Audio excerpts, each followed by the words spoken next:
Testemunhos para a Igreja, volume 4, capítulo 36. Embaixadores de Cristo. Os embaixadores de Cristo têm importante e solene obra a realizar, a qual alguns assumem muito levianamente.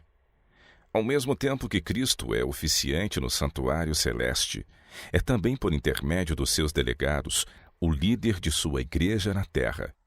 Fala ao povo mediante homens, e por meio deles leva avante a obra do mesmo modo que o fazia nos dias de sua humilhação, quando andava visivelmente aqui no mundo.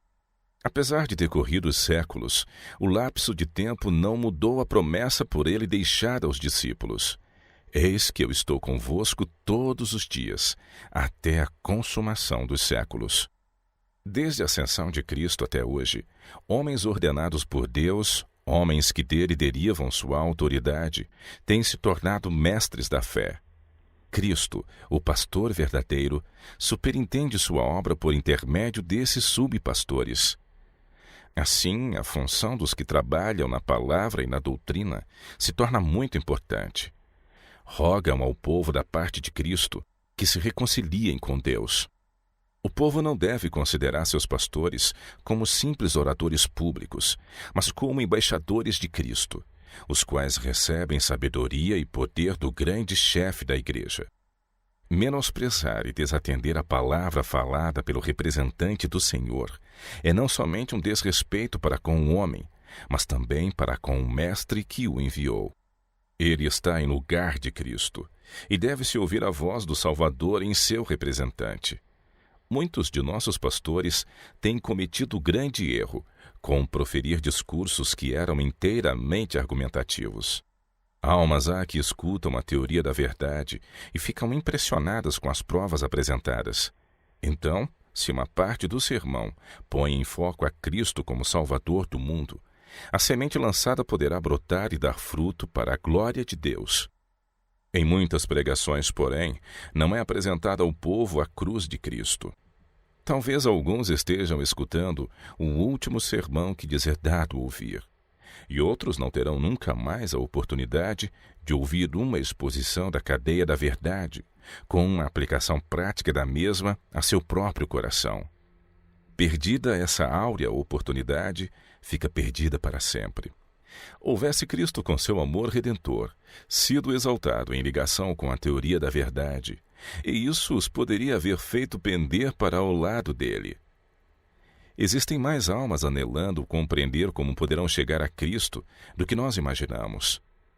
Muitas pessoas ouvem sermões proferidos do púlpito e depois não ficam sabendo mais do que sabiam antes acerca de encontrarem a Jesus e a paz e descanso ansiados por sua alma. Os pastores que pregam a derradeira mensagem de misericórdia ao mundo devem ter em mente que Cristo deve ser exaltado como o refúgio do pecador. Muitos deles acham que não é necessário pregar arrependimento e fé. Com o coração totalmente subjugado pelo amor de Deus, tomam por certo que seus ouvintes se acham perfeitamente familiarizados com o Evangelho e que para lhes prender a atenção é preciso apresentar-lhes assuntos de natureza diversa. Caso seus ouvintes mostrem interesse, tomam-no como prova de êxito. O povo é mais ignorante acerca do plano da salvação e necessita mais instruções sobre esse importante assunto do que a respeito de qualquer outro tema. Os que se reúnem para ouvir a verdade devem esperar tirar proveito, como fez Cornélio com seus amigos. Agora, pois, estamos todos presentes diante de Deus, para ouvir tudo quanto por Deus te é mandado. São essenciais os sermões teóricos, para que todos conheçam a forma de doutrina e vejam a cadeia da verdade elo por elo, unidos como um todo perfeito. Sermão algum deve ser feito, no entanto, sem apresentar a Cristo e Cristo crucificado como fundamento do Evangelho, fazendo aplicação prática das verdades apresentadas e gravando no povo a ideia de que a doutrina de Cristo não é sim e não, mas sim e amém em Cristo Jesus. Depois de a teoria da verdade haver sido apresentada, vem a parte laboriosa da obra. O povo não deve ser deixado sem instrução no que respeita às verdades práticas relacionadas com a sua vida diária. Devem ver e sentir que são pecadores e precisam converter-se a Deus. O que Cristo disse, o que fez e ensinou, tem de ser posto diante deles da maneira mais impressiva possível. A obra do pastor está simplesmente começada quando se expõe a verdade ao entendimento do povo. Cristo é nosso mediador e oficiante sumo sacerdote diante do Pai.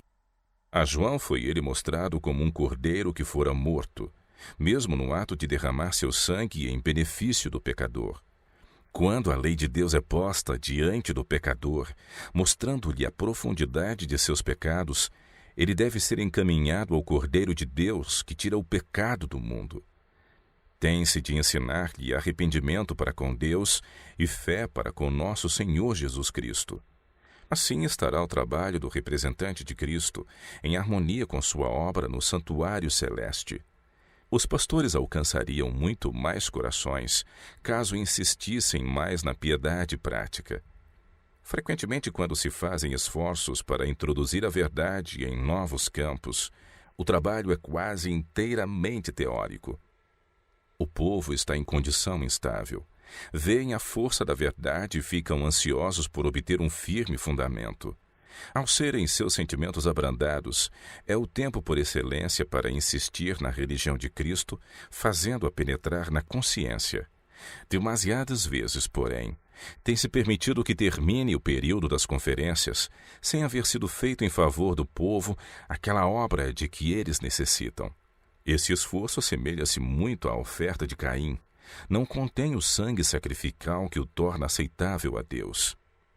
Caim tinha razão em fazer uma oferta, mas deixou de fora tudo quanto lhe dava valor: o sangue da expiação.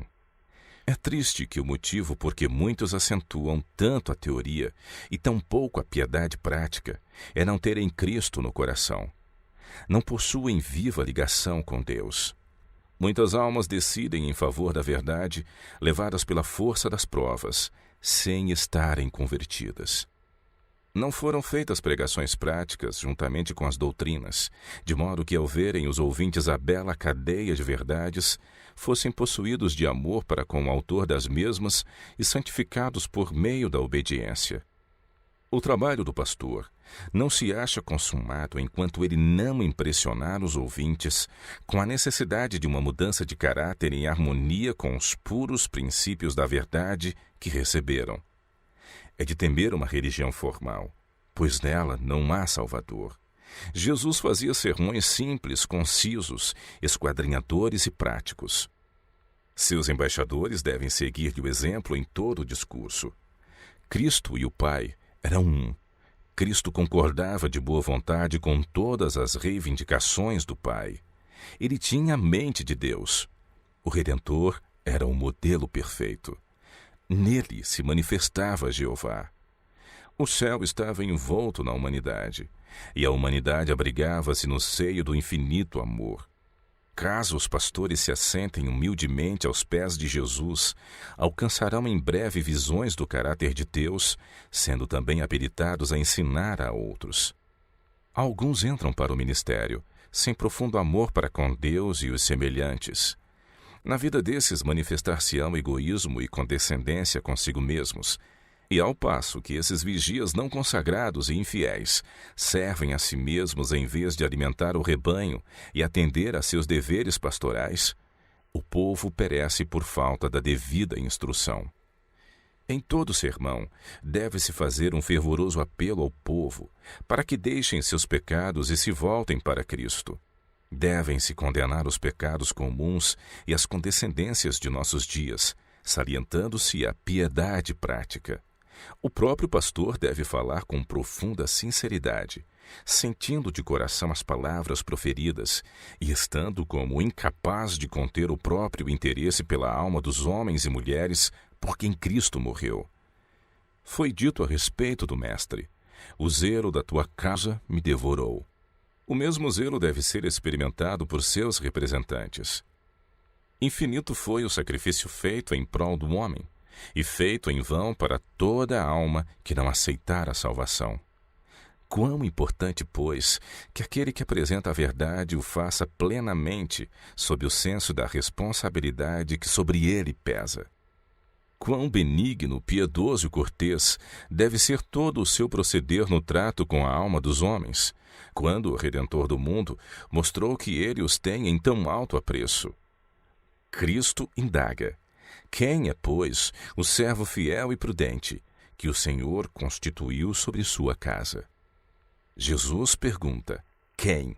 E cada ministro do Evangelho deve repetir a mesma pergunta ao próprio coração. Ao considerar as solenes verdades e contemplar mentalmente o quadro do fiel e prudente mordomo, sua alma deve comover-se até as profundezas. A todo homem é dada sua obra. Ninguém é dispensado. Cada um tem uma parte a desempenhar, segundo sua capacidade. E cabe àquele que apresenta a verdade com cuidado e oração descobrir as aptidões de todos quantos aceitam essa verdade, e depois instruí-los e guiá-los passo a passo, deixando que eles avaliem o peso da responsabilidade que sobre eles repousa de realizar a obra que Deus lhes designa. Devem insistir em mostrar-lhes que ninguém poderá resistir à tentação, corresponder ao desígnio de Deus e viver a vida cristã, a menos que lance mão de sua obra, seja ela grande ou pequena, executando-a com conscienciosa fidelidade. Há para todos uma tarefa além de ir à igreja e escutar a palavra de Deus. É preciso que pratiquem a verdade ouvida, introduzindo-lhe os princípios na vida diária.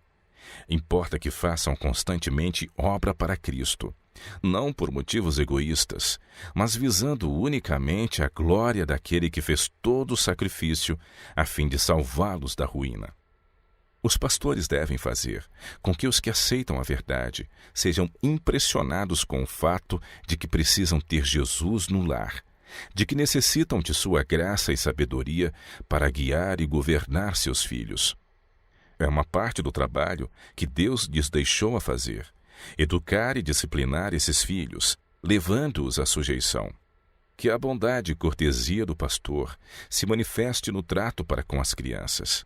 Convém que tenha sempre em mente que as mesmas são homens e mulheres em miniatura, membros mais novos da família do Senhor, os quais podem estar bem achegados e ser muito preciosos ao Mestre, e caso estejam devidamente instruídos e disciplinados, ser-lhe-ão de utilidade, mesmo em seus tenros anos.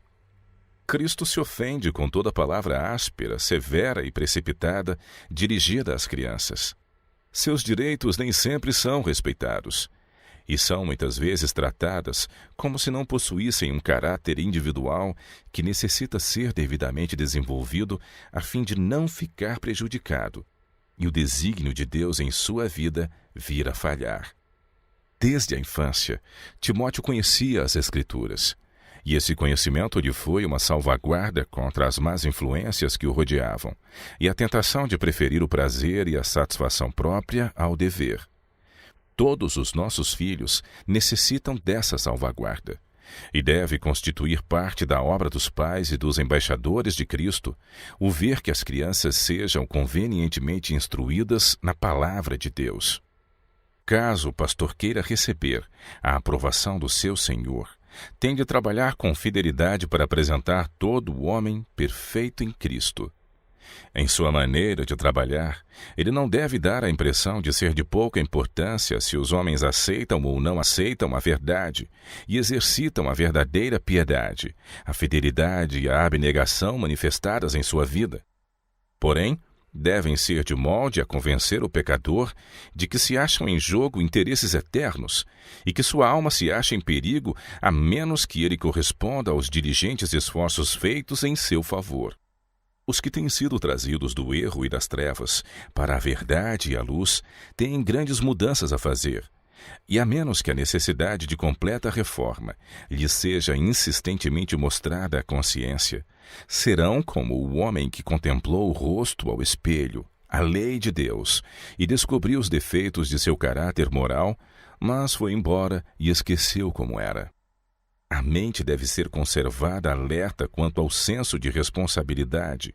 Do contrário, volve a um estado de ainda mais descuidosa atenção do que antes de ser despertada.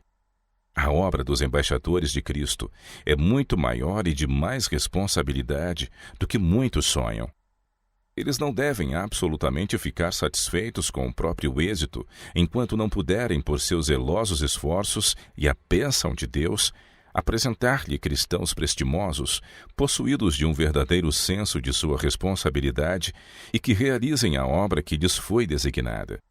O devido esforço e instrução levarão às fileiras do trabalho homens e mulheres de caráter vigoroso e de tão firmes convicções que coisa alguma de natureza egoísta consiga estorvá-los em sua obra, diminuir-lhes a fé ou detê-los no cumprimento do dever.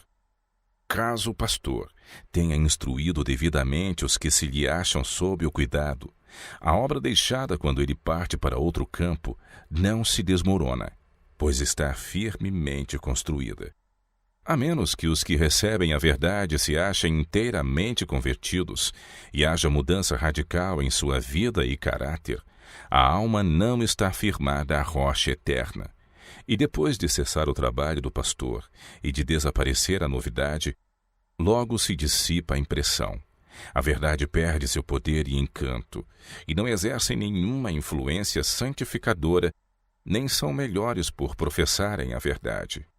Fico surpresa de que, com os exemplos que temos diante de nós, do que o homem pode ser e do que lhe é possível realizar, não sejamos estimulados a maiores esforços para imitar as boas obras dos justos. Nem todos poderão ocupar posição de destaque. Todavia, todos são capazes de preencher cargos de utilidade e confiança e, por sua perseverante fidelidade, fazer muito maior bem do que supõem poder realizar. Os que abraçam a verdade devem buscar uma clara compreensão das Escrituras e um conhecimento experimental do Salvador vivo. O intelecto precisa ser cultivado, a memória exercitada. Toda preguiça intelectual é pecado, e a letargia espiritual é morte. Quem me dera manejar a língua com suficiente vigor para produzir em meus cobreiros no Evangelho a impressão que desejaria. Meus irmãos, vocês estão lidando com as palavras da vida. Estão tratando com mentes suscetíveis do máximo desenvolvimento, uma vez que sejam orientadas na devida direção. Há, porém, demasiada exibição do próprio eu nas pregações. Cristo crucificado, Cristo assunto ao céu, Cristo prestes a voltar, deve por tal forma abrandar, alegrar e encher a mente do ministro do Evangelho, que ele apresente essas verdades ao povo com amor e ardor profundo. Perder-se-á então de vista o pastor, e Jesus será magnificado. O povo ficará tão impressionado com esses assuntos todo absorventes, que falarão neles e os louvarão em lugar de elogiar o pastor, mero instrumento. Mas se enquanto o povo elogia o pastor, tem pouco interesse na palavra pregada, ele pode saber que a verdade não lhe está santificando a própria alma. Ele não fala a seus ouvintes de tal maneira que Jesus seja honrado e exaltado seu amor. Cristo disse: assim resplandeça a vossa luz diante dos homens, para que vejam as vossas boas obras e glorifiquem a vosso Pai, que está nos céus. Façam brilhar de tal maneira a sua luz, que a glória redunde em favor de Deus em vez de recair sobre vocês mesmos. Caso sejam vocês os louvados, bem podem tremer e envergonhar-se, pois perdeu-se o grande objetivo. Não é Deus, mas o servo que é exaltado. Assim resplandeça a sua luz. Cuidem, ministros de Cristo, com a maneira por que sua luz resplandece. Caso ela irradie para o alto, revelando a excelência de Cristo, brilha como convém. Se ela se volta para vocês, se exibem o próprio eu e atraem o povo a admirá-los, melhor seria que se calassem de todo, pois sua luz resplandece de maneira errônea. Ministros de Cristo, vocês podem estar ligados a Deus, caso vigiem e orem. Sejam suas palavras temperadas com sal, e façam com que suas maneiras sejam impregnadas de cortesia cristã e verdadeira elevação. Se a paz de Deus reinar no interior, seu poder não somente fortalecerá, mas lhe abrandará o coração e serão representantes vivos de Cristo. O povo que professa a verdade está se desviando de Deus. Jesus está prestes a vir e eles não se acham preparados. O pastor deve, ele próprio, atingir a elevada norma, ter uma fé assinalada por maior firmeza, uma viva e brilhante experiência, não aquela enfadonha e comum dos professos nominais. A palavra de Deus apresenta-lhes elevado padrão. Haverão vocês, de mediante um esforço apoiado por jejum e oração, atingir a integridade e coerência do caráter cristão? Vocês devem fazer caminhos retos para os pés, para que não se extravie o que é manco. Uma íntima ligação com Deus lhes trará em seu esforço aquele poder vital que desperta a consciência e convence o pecador do pecado, levando-o a clamar: que devo fazer para que seja salvo? A comissão dada por Cristo aos discípulos, exatamente antes de ascender ao céu, foi: portanto, ide e ensinai todas as nações, batizando-as em nome do Pai e do Filho e do Espírito Santo, ensinando-as a guardar todas as coisas que eu vos tenho mandado. E eis que eu estou convosco todos os dias, até a consumação dos séculos. Eu não rogo somente por estes, mas também por aqueles que pela sua palavra hão de crer em mim. A comissão atinge aos que, por intermédio dos discípulos, hão de crer em sua palavra. E todos quantos por Deus são chamados para servirem como embaixadores seus, devem tomar as lições de piedade prática a eles dadas por Cristo em sua palavra e ensiná-las ao povo. Cristo abriu as Escrituras diante de seus discípulos, começando com Moisés e os profetas, e instruiu-os em todas as coisas que lhe diziam respeito, e explicou-lhes também as profecias. Em suas pregações, os apóstolos volviam ao tempo de Adão e traziam os ouvintes através da história profética, terminando com Cristo e ele crucificado, chamando os pecadores ao arrependimento e a que se volvessem de seus pecados para Deus. Os representantes de Cristo em nossos dias devem lhe seguir o exemplo, exaltando a Cristo em todos os seus sermões como o excelso, como tudo em todos. A formalidade não está tomando posse apenas das igrejas nominais, mas aumenta em proporções alarmantes entre os que professam ser observadores dos mandamentos de Deus e aguardar o breve aparecimento de Cristo nas nuvens do céu. Não devemos ser estreitos em nossos pontos de vista e limitar nossas oportunidades de fazer o bem. Todavia, ao mesmo tempo que estendemos nossa influência e ampliamos os planos à medida que a providência abre o caminho, devemos ser mais zelosos em evitar a idolatria do mundo. Enquanto fazemos maiores esforços para aumentar nossa utilidade, precisamos fazer esforços correspondentes para alcançar a sabedoria de Deus, de modo a levar avante todos os ramos da obra segundo sua determinação, e não conforme o ponto de vista mundano. Não devemos seguir o exemplo do mundo nos costumes, mas tirar o máximo das oportunidades colocadas por Deus ao nosso alcance para pôr a verdade diante do povo. Quando, como um povo, nossas obras corresponderem à nossa profissão de fé, veremos realizado muito mais do que testemunhamos agora. Quando tivermos homens consagrados como Elias e possuídos da fé que o animou, veremos que Deus se nos revelará como fez aos homens santos de outrora. Quando tivermos homens que, ao passo que reconhecem as próprias deficiências, como Jacó pleiteiam com Deus em fervente fé, havemos de ver idênticos resultados. Em resposta à oração da fé, virá poder ao homem da parte de Deus. Bem pouca é a fé que existe no mundo. Poucos são os que vivem perto de Deus. E como poderemos esperar mais poder e que Deus se revele aos homens quando sua palavra é negligentemente manuseada e os corações não são santificados pela verdade? Homens que não são nem metade convertidos, cheios de confiança em si mesmos e de caráter presunçoso, pregam a verdade a outros. Deus, porém, não trabalha com eles, visto faltar de santidade de coração e vida. Não andam humildemente com Deus. Precisamos de um ministério convertido, e então veremos a luz de Deus e seu poder a cooperar com todos os nossos esforços. Os vigias que eram antigamente colocados nos muros de Jerusalém e outras cidades ocupavam uma posição de grande responsabilidade. De sua fidelidade dependia a segurança de todos os que se encontravam nessas cidades. Ao perceberem qualquer perigo, não deviam calar-se quer de dia, quer de noite. De momento a momento, cumpria-lhes chamarem-se uns aos outros e ver se todos estavam alerta e não lhes acontecera mal algum. Punham-se sentinelas em elevações que dominavam postos importantes a serem guardados, e dali ressoavam os gritos de advertência ou de animação. Estes eram levados de uns para outros, repetindo cada uma as palavras até passarem por toda a cidade. Esses vigias representam um ministério, de cuja fidelidade depende a salvação de almas. Os despenseiros dos mistérios de Deus devem postar-se como vigias sobre os muros de Sião. E se eles veem vir a espada, precisam fazer soar o toque de advertência.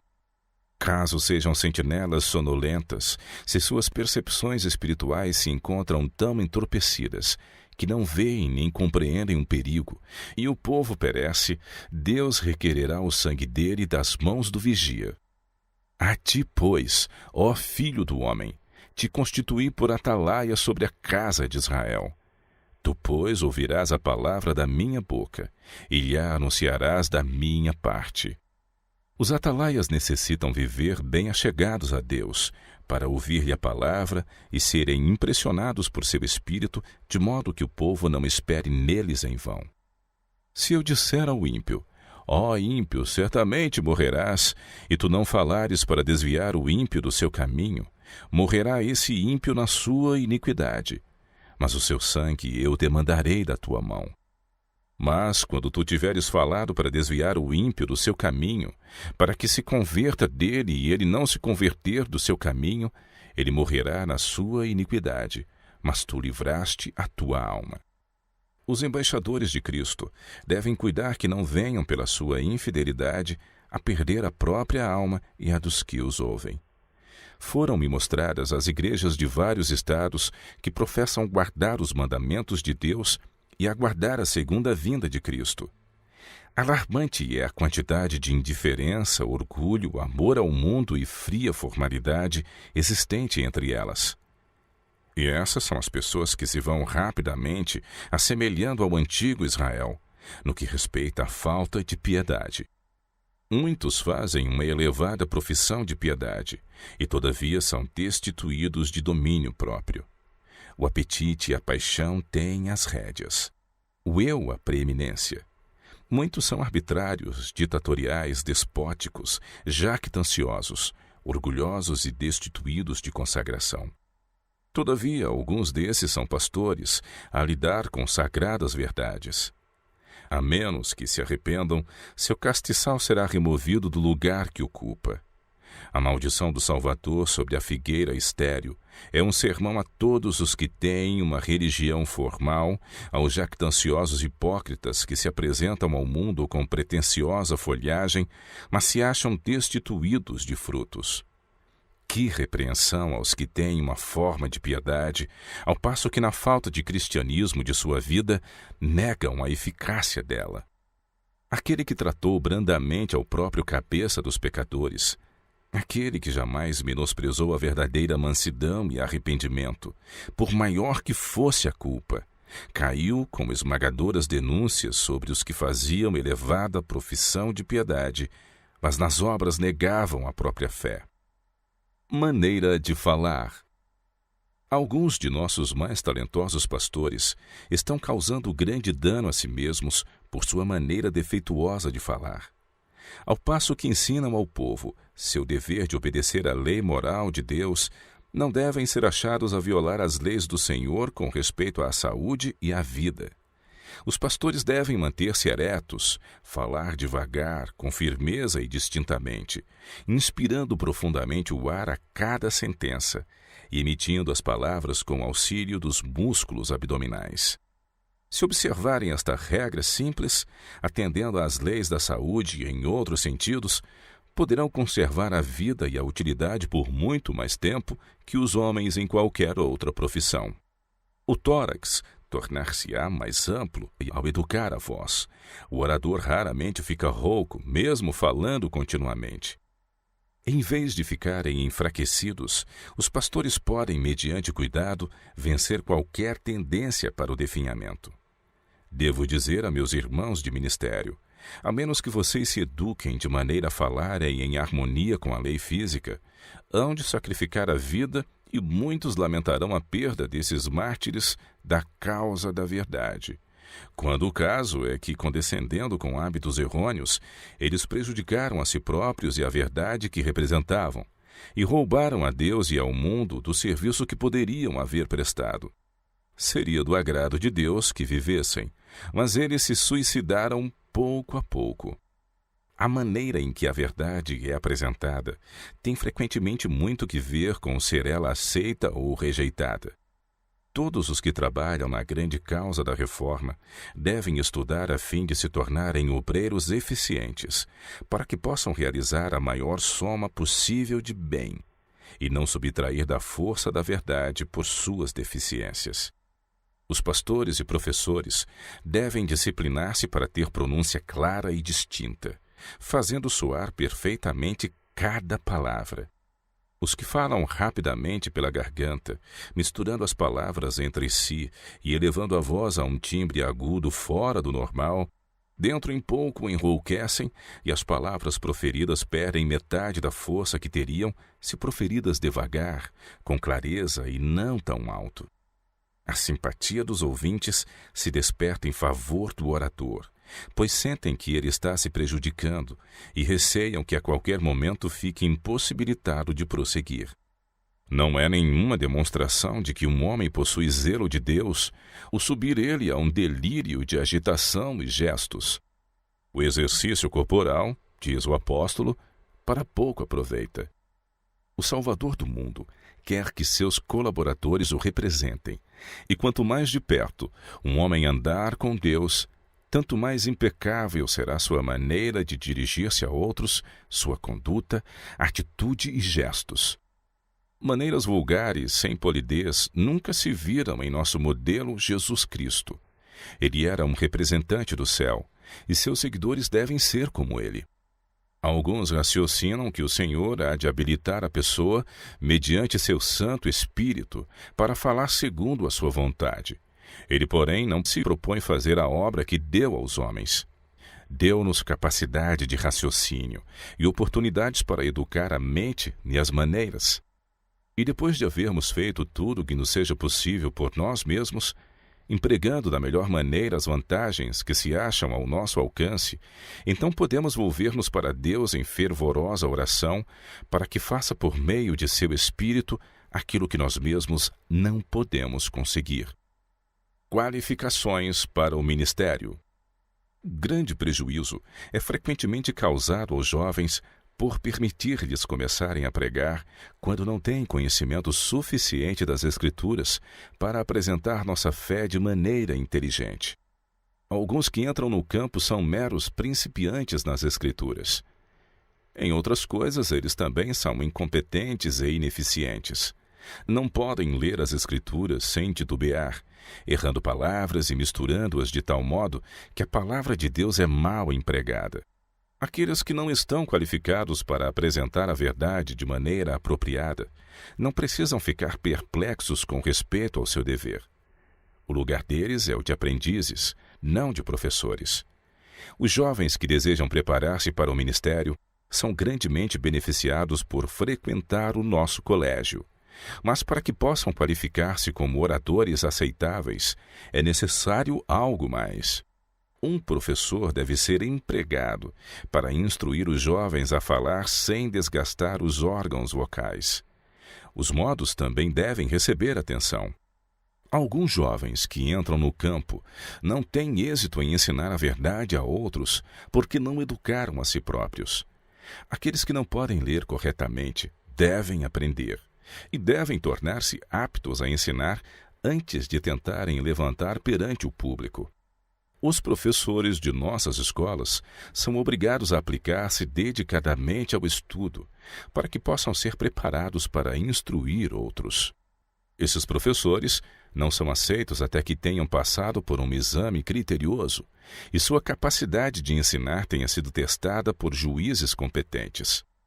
Não menor cuidado deve ser empregado no exame dos pastores, aqueles que estão para entrar na sagrada obra de ensinar a Bíblia. Aqueles que estão prontos a ingressar na obra sagrada de ensinar a verdade bíblica ao mundo devem ser cuidadosamente examinados por pessoas fiéis e experientes. Depois de terem alguma experiência, há ainda outro trabalho a ser feito quanto a eles. Devem ser apresentados ao Senhor em fervorosa oração, a fim de que Ele indique por seu Santo Espírito se são aceitáveis a seus olhos. Diz o apóstolo: a ninguém imponhas precipitadamente as mãos. Nos dias dos apóstolos, os ministros de Deus não ousavam confiar em seu próprio juízo quanto à escolha ou aceitação de homens para tomar a solene e sagrada posição de porta-vozes de Deus. Eles escolhiam os homens de acordo com o seu juízo e depois os punham perante o Senhor a ver se ele os aceitaria como representantes seus. Nada menos do que isso se deve fazer agora. Encontramos em muitos lugares homens que foram postos à pressa em cargos de responsabilidade como anciãos de igrejas, quando não se achavam habilitados para ocupar tal posição. Não têm o devido domínio de si mesmos, não exercem boa influência. As igrejas se acham continuamente perturbadas em consequência do caráter defeituoso dos dirigentes. As mãos foram muito precipitadamente impostas sobre esses homens. Os ministros de Deus devem ser homens de boa reputação, capazes de dirigir com prudência o interesse por eles despertado. Achamo-nos em grande necessidade de homens competentes, que tragam honra e não ignomínia à causa que representam. Os pastores devem ser examinados especialmente a ver se possuem clara compreensão da verdade para este tempo, de modo a poderem apresentar bem organizar o discurso sobre as profecias ou sobre assuntos práticos.